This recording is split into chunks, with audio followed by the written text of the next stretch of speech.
서울 강남의 대형 그룹 본사. 새벽 6시, 직원들의 출근 시간이 되기 전이었습니다.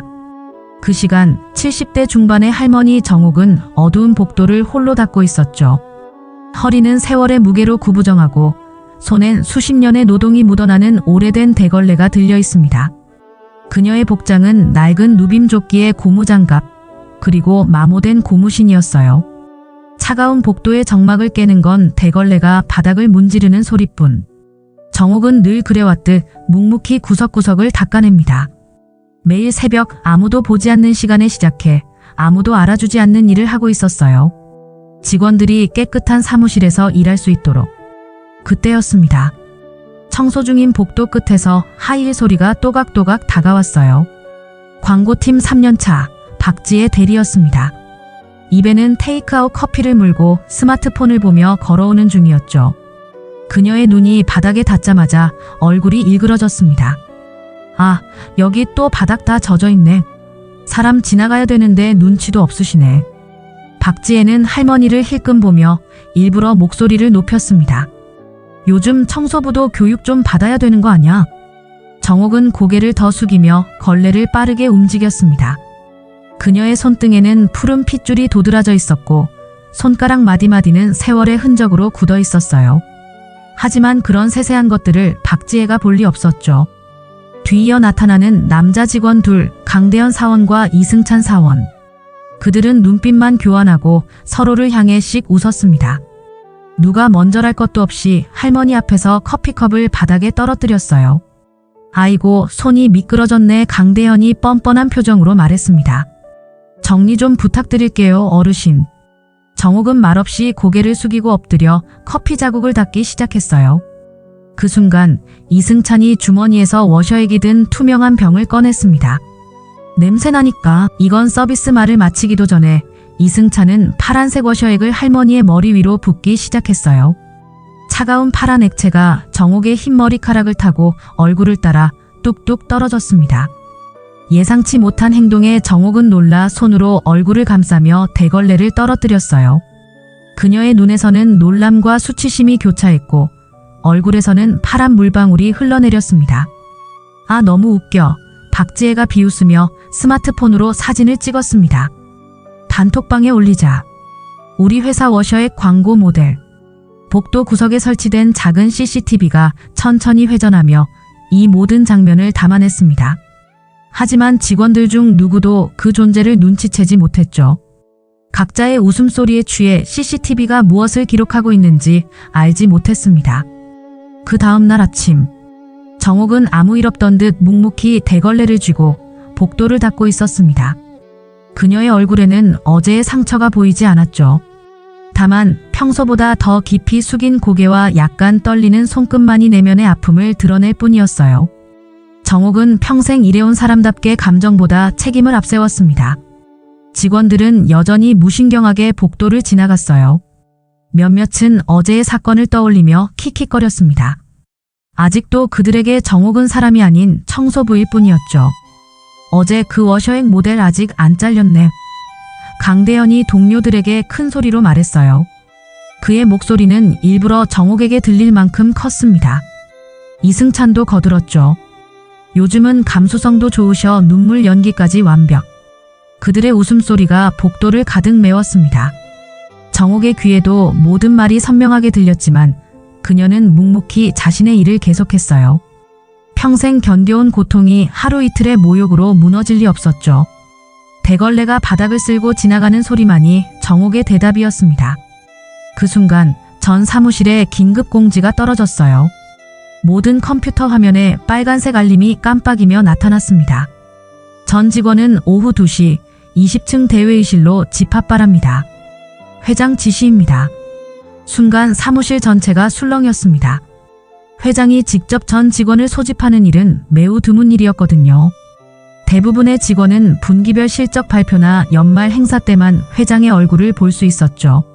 뭐지? 갑자기 회의라니? 누군가가 궁금해했습니다. 설마 구조조정 소식인가? 다른 직원이 불안해하며 속삭였어요. 불안과 호기심이 뒤섞인 목소리들이 사무실 곳곳에서 들렸습니다. 그때 어제의 주범들이 모여 이야기를 나누고 있었어요. 회장이 이런 일에까지 나서 설마 우리 때문에? 박지혜가 불안한 듯 물었습니다. 강대현이 손사래를 쳤죠. 에이, 그럴 리가. 그냥 청소부잖아. 그러나 이승찬은 입술을 깨물며 말했어요. 근데 혹시 어제 그 CCTV? 세 사람은 서로를 바라보았습니다. 처음으로 불안감이 그들의 마음을 스쳐 지나갔죠. 하지만 곧 강대현이 고개를 젓습니다. 말도 안 돼. 그런 걸 누가 보겠어. 그냥 청소부일 뿐이야. 하지만 이들의 확신과는 달리 회사 전체에는 이상한 긴장감이 감돌기 시작했습니다. 오후 2시가 다가올수록 직원들의 얼굴에는 불안과 의문이 깃들었어요. 무언가 크고 중요한 일이 일어날 것 같은 예감이 모두의 마음을 짓눌렀습니다. 복도에서는 여전히 정옥이 묵묵히 청소를 계속하고 있었지만 그녀의 눈빛에는 어제와는 다른 무언가가 깃들어 있었습니다. 아무도 모르는 깊은 내면의 감정이었죠. 2시 정각 20층 대회의실은 이미 사람들로 가득 찼습니다. 200명이 넘는 직원이 빼곡히 자리에 앉아 무슨 일이 벌어질지 긴장된 표정으로 기다리고 있었어요. 평소에는 각자의 부서에서만 마주치던 얼굴들이 한자리에 모이니 웅성거림이 끊이질 않았죠. 도대체 무슨 일이지? 갑자기 전 직원을 소집하다니. 혹시 회사 매각? 온갖 추측이 오갔습니다. 강대현, 이승찬, 박지혜는 나란히 앉아 있었어요. 세 사람 모두 평소보다 창백한 얼굴이었지만 아직도 자신들의 행동이 이 자리와 관련 있을 거라고는 믿지 않으려 했습니다. 진짜 우리 때문은 아니겠지? 박지혜가 작은 목소리로 물었어요. 아니야, 그냥 청소. 강대현의 말이 채 끝나기도 전에 무대 위 조명이 밝아졌습니다. 무대 위로 회장의 전속 비서 김 부장이 등장했습니다. 그의 표정은 평소보다 훨씬 엄격했고 눈빛은 냉랭했어요. 회의실 전체가 일순간 조용해졌습니다. 안녕하십니까, 직원 여러분. 김 부장이 마이크를 잡고 말했습니다. 그의 목소리에는 평소의 친절함이 없었죠. 오늘 이 자리는 회장님의 특별 지시로 소집되었습니다. 직원들의 얼굴에 긴장감이 역력했어요. 김 부장은 잠시 회의실 전체를 둘러본 후 천천히 말을 이었습니다. 어제 오전 6층 복도 CCTV를 회장님께서 직접 확인하셨습니다. 그 말을 듣는 순간 강대현, 이승찬, 박지혜의 얼굴에서 핏기가 싹 가셨어요. 세 사람은 서로를 바라보았고 각자의 눈에서 공포를 읽을 수 있었습니다. 다음 영상은 회장님의 요청으로 공개합니다. 김 부장이 리모컨을 누르자 대회의실 앞쪽 거대한 전광판에 영상이 재생되기 시작했어요. 화면 속에는 어제 아침의 장면이 선명하게 펼쳐졌습니다. 복도를 청소하는 정옥, 그녀 앞에 나타난 직원들, 워셔액을 붓는 장면, 조롱하는 직원들, 묵묵히 고개 숙인 할머니. 영상은 음소거 상태였지만 상황은 너무나 명백했습니다. 회의실 안의 모든 사람들이 영상 속 장면에 충격을 받았어요. 누군가는 입을 틀어막았고 또 다른 누군가는 부끄러워 고개를 떨궜습니다. 영상이 끝나자 회의실은 완전한 정적에 잠겼어요. 숨소리조차 들리지 않을 정도였습니다.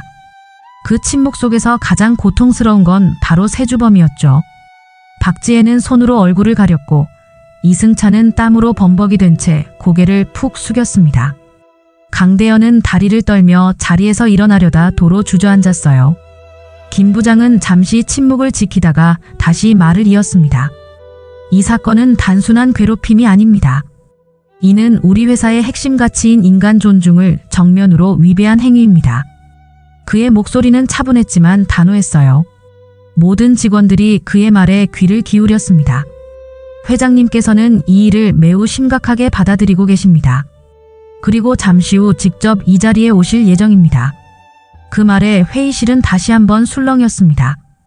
회장이 직접 나선다는 것은 이 사건이 단순한 직장 내 괴롭힘 차원을 넘어섰다는 의미였으니까요. 회의실 뒤쪽 문이 열리는 소리에 모든 시선이 일제히 그쪽으로 향했습니다. 회장 최민준이 천천히 걸어 들어왔어요.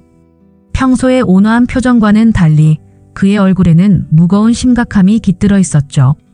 직원들은 일제히 일어서서 목례했습니다.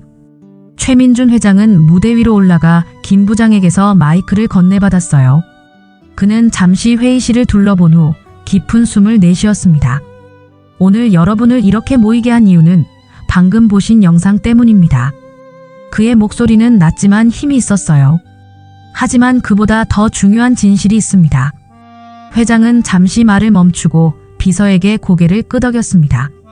김 부장이 다시 전광판의 리모컨을 조작하자 이번에는 한 장의 사진이 띄워졌어요. 그것은 젊은 시절의 정옥이었습니다.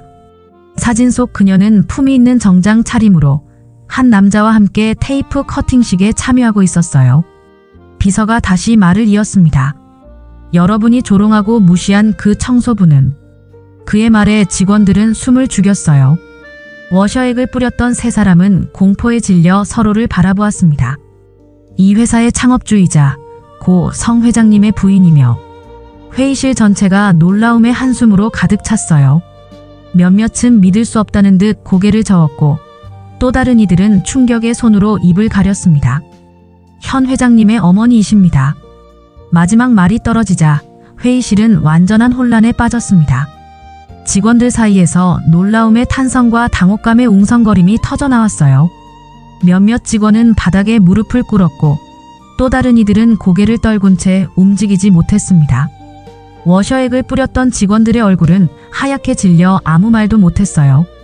박지혜는 충격으로 자리에서 일어나 비틀거렸고 이승찬은 온몸이 떨리는 것을 감출 수 없었습니다. 강대현은 이마에서 식은땀이 흘러내리는 것을 느꼈죠. 최민준 회장이 다시 말을 이었습니다. 어머님은 제가 어릴 때부터 진정한 리더는 가장 낮은 자리에서도 자신을 지킬 수 있어야 한다고 가르치셨습니다. 그의 목소리에는 존경과 자부심이 담겨 있었어요. 그래서 회사가 어느 정도 안정된 후 어머님은 자진해서 청소부로 일하시겠다고 하셨죠.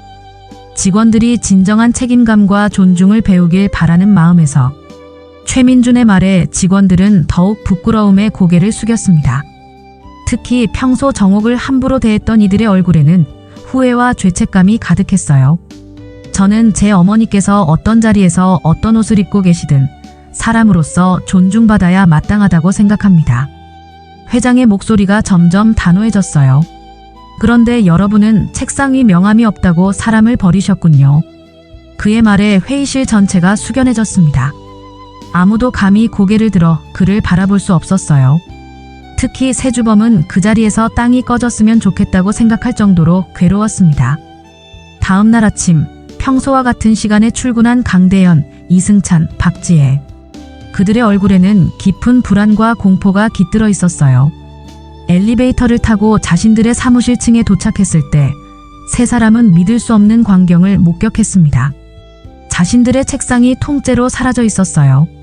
모니터도 의자도 서랍도 모두 없었습니다. 그저 빈 공간만이 남아 그들을 비웃는 듯했죠. 주변 동료들은 그들을 보는 척도 하지 않고 각자의 업무에 집중하는 척했어요. 뭐야? 진짜 잘렸어? 강대현이 떨리는 목소리로 물었습니다. 박지혜는 황급히 자신의 스마트폰을 꺼내 회사 메일을 확인하려 했지만 로그인이 되지 않았어요. 내 계정이 차단됐어. 이승찬도 마찬가지였습니다. 사내 시스템에도 로그인이 되지 않았죠. 세 사람은 공포에 질린 눈빛으로 서로를 바라보았어요. 그때 사무실 모든 직원의 컴퓨터 화면에 동시에 메일 알림이 뜨기 시작했습니다. 사내 메일 전체 공지였어요.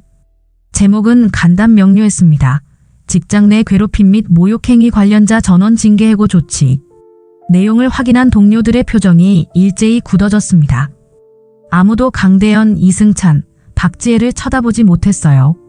세 사람은 불안한 표정으로 누군가의 화면을 들여다보려 했지만 모두가 그들을 피했습니다. 결국 한 직원이 자신의 모니터를 돌려 세 사람에게 보여주었어요.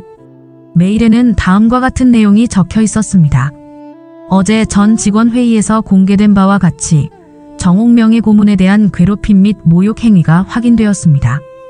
이에 주동자 박지혜, 강대현, 이승찬은 즉시 해고 조치합니다. 또한 해당 행위를 목격하고도 방관한 직원 2명에 대해서는 6개월 정직 및 30% 감봉 처리됨을 알립니다. 우리 회사는 직책이나 지위와 관계없이 모든 구성원이 인간으로서 존중받는 문화를 지향합니다. 이와 같은 행위는 앞으로도 절대 용납되지 않을 것임을 분명히 합니다. 메일 내용을 읽은 세 사람의 얼굴에서 핏기가 완전히 사라졌어요. 자신들이 저지른 일이 얼마나 심각한 결과를 가져왔는지 이제야 실감했습니다. 어떡해. 박지혜가 떨리는 목소리로 말했어요. 강대현은 무너지듯 바닥에 주저앉았습니다. 이력서에 이런 이유로 해고되었다고 쓰면 누가 우릴 뽑겠어. 이승찬은 말없이 머리를 감싸쥐었어요.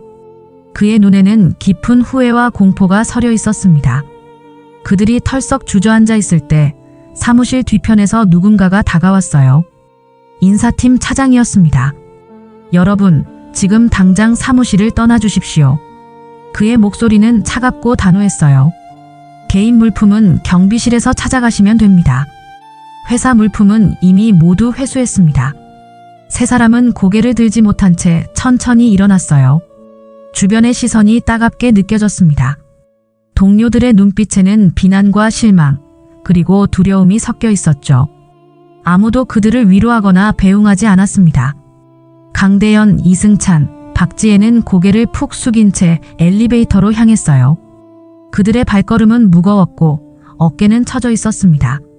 그들이 승강기에 오르는 모습을 사무실 전체가 침묵 속에서 지켜보았어요. 그로부터 이틀이 지났습니다. 회사 전체에는 여전히 무거운 분위기가 감돌고 있었어요. 세 사람의 해고 소식은 모든 직원들에게 깊은 경각심을 심어주었죠. 복도를 지나는 이들은 모두 정옥을 보면 공손하게 인사를 건넸고 예전처럼 함부로 대하는 사람은 아무도 없었습니다. 그날 저녁 퇴근 시간이 되자 직원들은 하나둘 회사를 빠져나갔어요. 정옥은 여느 때와 마찬가지로 사무실 구석구석을 정리하고 있었습니다. 그녀의 표정은 여전히 담담했지만 주변에 달라진 시선을 모르지 않았죠. 그때였습니다. 로비 쪽에서 누군가가 들어오는 소리가 들렸어요.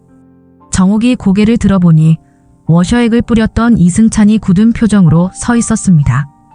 그는 깔끔한 정장 차림이었지만 얼굴은 지난 이틀 동안 제대로 잠을 이루지 못한 듯 헬쓱해 보였어요. 이승찬은 천천히 정옥에게 다가왔습니다. 그의 발걸음은 무거웠고 눈빛에는 깊은 후회가 담겨 있었죠. 정옥은 대걸레를 손에 쥔 채 그를 바라보았어요. 그녀의 눈에는 두려움도 분노도 없었습니다. 그저 조용한 관찰만이 있었죠. 이승찬이 정옥 앞 약 3m 지점에서 멈춰 섰어요. 그리고 갑자기 그는 복도 한가운데 무릎을 꿇었습니다. 그의 손은 떨리고 있었고 목소리는 흔들렸어요. 죄송합니다. 이승찬의 목소리가 복도에 울렸습니다. 저는 그냥 분위기 따라 웃고 넘겼습니다. 하지만 그는 말을 잇지 못하고 고개를 숙였어요. 눈물이 그의 뺨을 타고 흘러내렸습니다. 한참 동안 침묵이 이어졌어요. 정옥은 움직이지 않고 그저 이승찬을 바라보기만 했습니다. 어르신 얼굴에 흘러내리던 그 물을. 이승찬이 다시 입을 열었어요. 잊을 수가 없습니다. 잠을 잘 때도 밥을 먹을 때도 계속 눈앞에 아른거려요. 그의 목소리는 점점 더 떨리고 있었습니다. 진심 어린 후회가 느껴졌어요. 저는 그 순간 인간이기를 포기한 겁니다. 다른 사람의 고통을 웃음거리로 만든 제가 용서받을 자격이 없다는 걸 알아요. 이승찬은 고개를 들어 정옥을 바라보았습니다. 그의 눈에는 절박함이 담겨 있었어요. 그저 제가 얼마나 부끄럽고 후회하는지 어르신께 직접 말씀드리고 싶었습니다. 복도는 다시 침묵에 잠겼습니다. 멀리서 에어컨 돌아가는 소리만 희미하게 들렸어요. 정옥의 표정은 여전히 읽기 어려웠습니다. 천천히, 아주 천천히 정옥이 대걸레를 바닥에 기대어 놓았어요. 그리고 이승찬에게 한 걸음 다가갔습니다. 그녀의 눈에는 무언가 깊은 감정이 담겨 있었어요. 그래, 기억이라도 한다면 너는 아직 사람이다. 정옥의 목소리는 조용했지만 힘이 있었습니다. 오랜 세월을 살아온 지혜가 담긴 목소리였죠. 이승찬은 그 말에 고개를 숙이고 울었습니다. 어깨가 들썩이는 모습이 복도의 희미한 조명 아래 그림자를 만들어냈어요. 정옥은 그를 내려다보며 잠시 머물렀다가 천천히 손을 뻗어 이승찬의 어깨에 살짝 얹었습니다. 내가 깨달았다면 그걸로 충분하다. 이승찬의 눈물은 더욱 거세게 흘러내렸습니다. 용서받을 자격이 없다고 생각했던 그에게 정옥의 말은 위로가 되기보다 더 큰 죄책감을 안겨주었어요. 며칠이 지나고 회사에는 조금씩 평온이 돌아오기 시작했습니다. 직원들은 여전히 정옥을 볼 때마다 공손하게 대했지만 초반의 어색함과 과도한 긴장감은 사라졌어요. 대신 진정한 존중의 마음이 자리 잡았죠. 어느 날 오전 정옥이 평소처럼 청소를 하고 있을 때 회장 최민준이 몇몇 임원들과 함께 나타났습니다. 그들은 정옥에게 다가가 공손히 인사했어요. 어머니, 잠시 시간 좀 내주실 수 있으신가요? 최민준이 부드럽게 물었습니다. 정옥은 대걸레를 내려놓고 고개를 끄덕였어요. 그녀의 눈에는 의문이 담겨 있었지만 아들을 따라 걸음을 옮겼습니다. 그들은 함께 회사복도 한쪽 벽면으로 향했어요. 그곳에는 무언가가 천으로 가려져 있었습니다. 직원들이 하나 둘 모여들기 시작했고 곧 그 주변은 사람들로 가득 찼죠. 최민준이 정옥의 손을 부드럽게 잡았습니다. 어머니, 이건 저희가 드리는 작은 존경의 표시입니다. 그가 고개를 끄덕이자 한 임원이 앞으로 나와 천을 벗겨냈어요. 그 아래에는 반짝이는 황금색 명패가 모습을 드러냈습니다. 명패에는 다음과 같은 글자가 선명하게 새겨져 있었어요. 정옥 여사 명예 고문 창업가 정신의 상징. 정옥의 눈이 커졌습니다. 그녀는 믿을 수 없다는 듯 명패를 바라보았어요. 명패는 회사의 가장 중요한 위치, 매일 모든 직원들이 지나다니는 복도, 벽면에 단단히 고정되어 있었습니다. 어머니께서 보여주신 겸손과 인내는 우리 회사의 진정한 가치입니다. 최민준이 말했어요. 이 명패가 항상 우리에게 그 가치를 상기시켜 줄 것입니다. 정옥의 눈가에 미세한 습기가 맺혔습니다. 그녀는 평생 감정을 드러내지 않는 사람이었지만 이 순간만큼은 마음이 흔들렸어요. 모인 사원들 전원이 일제히 박수를 보내기 시작했죠. 그 소리가 복도를 울리며 점점 커졌습니다. 박수 소리에는 존경과 감사 그리고 미안함이 담겨 있었어요. 정옥은 조용히 고개를 숙이며 그 모든 감정을 받아들였습니다. 그리고 천천히 고개를 들어 모인 사람들을 바라보았어요. 사람을 자를 수 있는 건 지위가 아니라 인격이란 걸 모두가 조금씩은 알게 되었으면 좋겠어요. 그녀의 목소리는 작았지만 모든 이의 가슴에 깊이 파고들었습니다.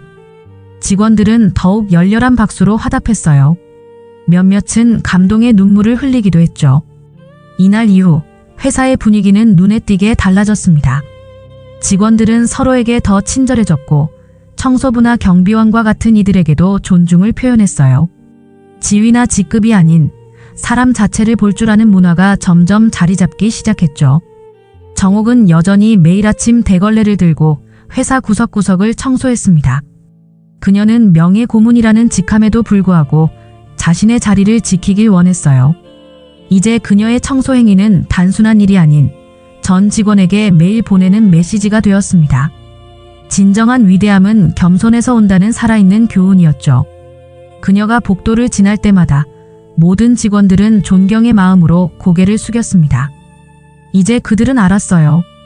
정옥이 단순한 청소부가 아니라 회사의 정신적 기둥이며 모두가 배워야 할 스승이라는 것을요. 그리고 복도 끝 황금색 명패는 매일 모든 이에게 조용히 속삭였습니다. 사람의 가치는 겉모습이 아닌 인격에 있다. 몇 개월 후 새로운 분기가 시작되었습니다. 회사에는 20명의 신입사원이 입사했어요. 그들은 첫날 회사 곳곳을 투어하며 업무 환경에 적응하고 있었죠. 그중 한 신입사원 김태현은 3층 복도를 지나다 문득 발걸음을 멈췄습니다. 그의 시선을 사로잡은 것은 사내 게시판 앞에 걸린 한 장의 사진이었어요. 사진 속에는 대걸레를 든 할머니가 환하게 웃고 있었습니다. 태연은 호기심에 사진 아래에 적힌 글귀를 읽었어요. 이분이 바로 우리 회사의 뿌리입니다. 겉만 보지 마세요. 사람은 겉보다 깊습니다. 그 순간 누군가가 태연의 어깨를 가볍게 두드렸습니다. 고개를 돌려보니 인사팀 부장이 서 있었어요. 저 사진에 관심이 있나 보군요. 부장이 미소 지으며 말했습니다. 태연은 고개를 끄덕였어요. 네, 저 할머니가 누구신지 궁금했습니다. 저분은 정옥 여사님, 우리 회사 창업주의 부인이자 현 회장님의 어머니십니다. 부장의 목소리에는 존경심이 묻어났어요. 그리고 우리 회사에서 가장 중요한 교훈을 주신 분이기도 하죠. 부장은 태연에게 몇 개월 전 있었던 일을 간략하게 설명해 주었습니다. 워셔액 사건부터 해고, 그리고 회사 문화가 어떻게 바뀌었는지까지요. 태연은 경청하며 깊은 감명을 받았어요. 그럼 지금도 정옥 여사님이 청소를 하고 계신다는 건가요? 태연이 물었습니다. 부장은 고개를 끄덕였어요. 네, 여사님의 의지로 계속하고 계십니다. 매일 아침 6시부터 시작하시죠. 대부분의 직원들이 출근하기 전에요. 태연은 잠시 생각에 잠겼다가 물었습니다. 왜 그러실까요? 이제는 모두가 여사님의 정체를 알고 존경하는데. 부장이 미소를 지었어요. 여사님께서 말씀하시길 진정한 겸손은 누가 볼 때만 행하는 게 아니다라고 하셨죠. 어쩌면 그게 우리가 계속 배워야 할 교훈일지도 모릅니다. 대화를 마친 후 태연은 회사 투어를 계속했어요. 그리고 다음 날 아침 그는 일찍 출근하기로 결심했습니다. 6시 30분 그가 회사에 도착했을 때 복도에서는 정옥 여사가 묵묵히 걸레질을 하고 있었어요. 태연은 조심스럽게 다가가 공손히 인사했습니다. 안녕하세요, 정옥 여사님. 신입사원 김태연입니다. 정옥은 걸레질을 멈추고 태연을 바라보았어요. 그녀의 눈에는 따스함과 지혜가 깃들어 있었습니다. 이렇게 일찍 출근하다니 열정이 넘치는 청년이구나. 태연은 긴장한 채로 말했어요. 여사님의 이야기를 듣고 감명받아서 혹시 제가 도울 일이 있을까 해서요. 정옥의 얼굴에 미소가 번졌습니다. 그래, 함께 하자꾸나. 그날부터 태연은 일주일에 2번씩 일찍 출근해 정옥의 청소를 돕기 시작했어요. 곧 그의 행동에 영향을 받은 다른 직원들도 하나둘 동참하기 시작했죠. 얼마 지나지 않아 20여 명의 직원들이 돌아가며 아침 청소를 함께 했습니다. 카메라는 다시 복도를 스쳐 지나갑니다. 그곳에는 여전히 묵묵히 걸레질을 하는 정옥이 있어요. 하지만 이번에는 혼자가 아닙니다. 주변에는 여러 직원들이 함께 청소를 돕고 있죠. 그리고 지나가는 모든 직원이 고개 숙여 인사합니다. 정옥은 그들을 바라보며 조용히 미소 짓습니다. 그녀가 꿈꾸던 회사의 모습이 서서히 현실이 되어가고 있었어요. 지위나 직책이 아닌 사람 자체를 존중하는 문화. 외모나 겉모습이 아닌 인격을 보는 직장. 정옥의 목소리가 내레이션처럼 흐릅니다. 우리는 모두 누군가의 자녀이고 누군가의 부모이며 누군가의 친구입니다. 우리가 보는 건 사람이 아니라 그저 우리 자신의 편견뿐인지도 모르죠. 복도 끝, 햇살이 창문을 통해 쏟아져 들어오며 정옥의 실루엣을 비춥니다. 그림자는 길게 늘어져 있지만 더 이상 외롭지 않습니다. 당신은 지금 누구를 보고 있나요?